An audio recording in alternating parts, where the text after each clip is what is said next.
हमनी के संस्कृति, हमनी के संस्कार सदा रहे हमनी के साथ। भारत के महान ग्रंथ और काव्य सब के संपूर्ण संकलन सब्सक्राइब करें तिलक। हम कौरवन के अधीन रह के उनका से प्राप्त होखे वाला धन से आपन और आपन घर परिवार के भरण पोषण करीला। ऐसे यदि हम कौरवन के साथ छोड़ देनी तो समझा अपन धर्म के साथ छोड़ देनी।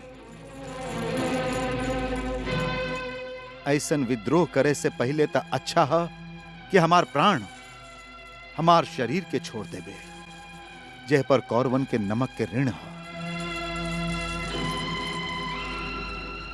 गुरुदेव, भाग्य हम सबे के कहूँ ला के ठाड़ कैले है। यदि ये दुर्भाग्य के पहले से पता होइत कि एक दिन हम के अपन गुरु के ही विरुद्ध लड़के पड़ी, तो हम आपसे शिक्षा कबो न लेती, कबो न लेती।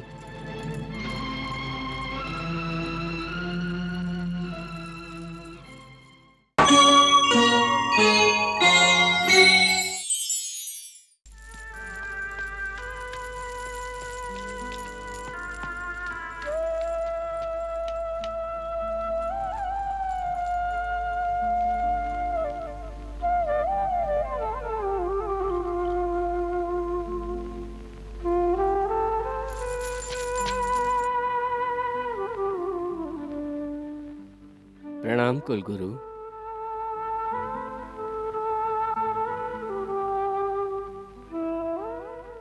आयुष्मान होगा।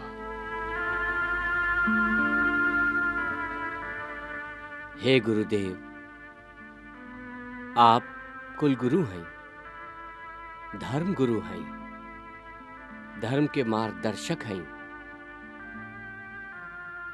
और हम धर्म के मार्ग पर चले वाला एगो पथिक हैं। बाकी ये समय हम धर्म संकट में पड़ल हैं।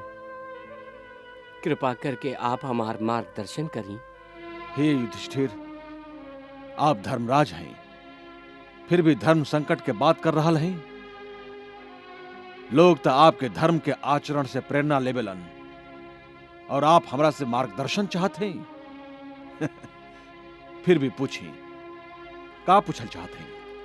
युद्ध में हमार धर्म गुरु के विरोध कईल का उचित है? धर्म का है और अधर्म का है, ये धर्मराज के जाने की आवश्यकता नहीं है। ये हम अच्छा तरह से जानत हैं।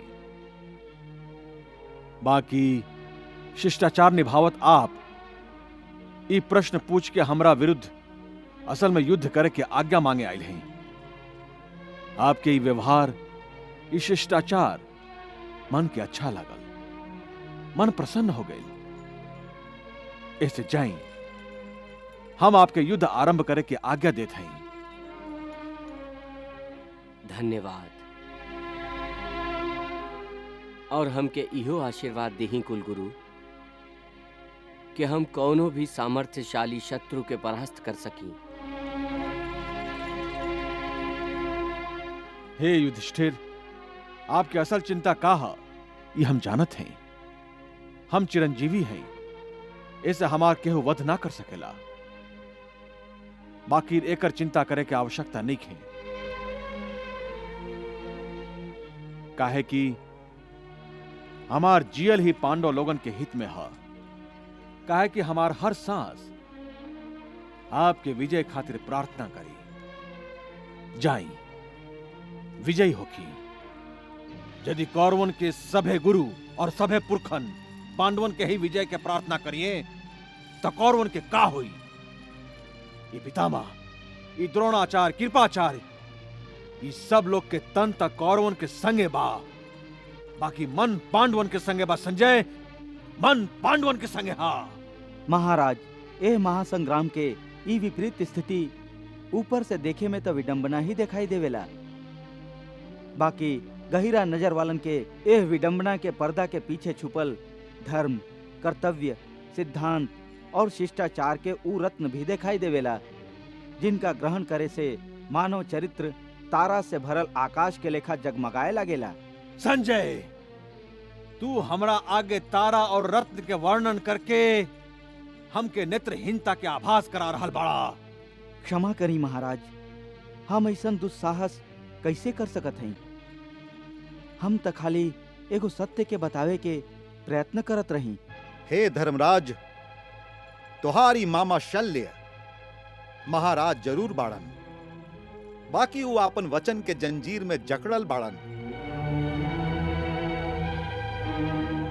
हम दुर्योधन के चाल के ना समझ के ओकर राजकीय आवा भगत से प्रसन्न होके ओकर अनुरोध पर ऊ जे मांगी हम देवे के वचन दिले रही,